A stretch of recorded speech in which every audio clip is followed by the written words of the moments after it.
Протестите на УПОЗ во 7 министерства и 2 државни органи влегуваат во третиот ден. Денес, од пред зградата на Државниот завод за статистика, подсетија дека предлог колективните договори кои беа испратени до Министерството за финансии пред формирање на буџетот за 2025 година беа изработени со поддршка на ресорните министри. Од синдикатот, кој вчера се огради од поддршката на опозицијата, побара владата да престане преку соопштенија да обвинува и да го реши проблемот со вработените кои се во нерамноправен однос со другите државни службеници.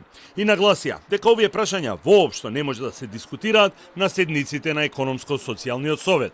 Владата наместо да пишува соопштенија и да негира се што ќе кажеме ние, а не е воопшто во право, треба да се посвети малку енергија и да најде начин како да го реши овој проблем. Ако владата сакаше диалог, до сега ќе бевме седнати на маса, немаше да бидеме на улица.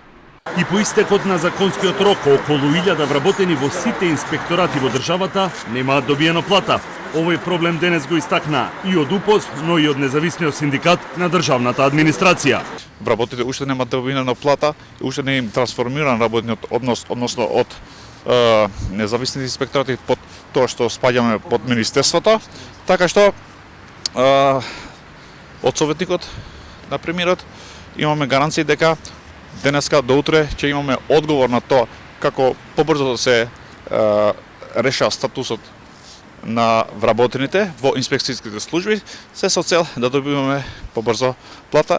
Преседателот на УПОЗ нагласи дека станува збор за протест, а не за штрајк, како што тврдат од владата, и потврди дека во некои министерства имало притисок врз вработените да не го поддржат протестот, но сепак не откриво кои.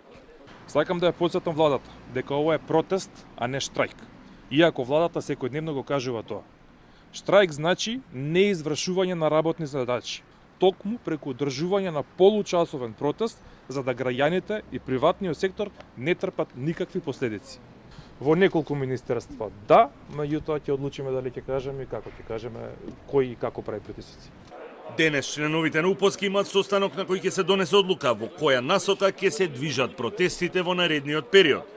Протестите во државната администрација почнаа бидејќи финансии не дозволи подпишување на нови колективни договори со кои вработените ќе добијат додаток од 30% на плата. Се протестира пред Министерствата за култура, економија, шумарство, транспорт, правда, животна средина и дигитална трансформација, како и пред Државниот завод за статистика и Државниот архив.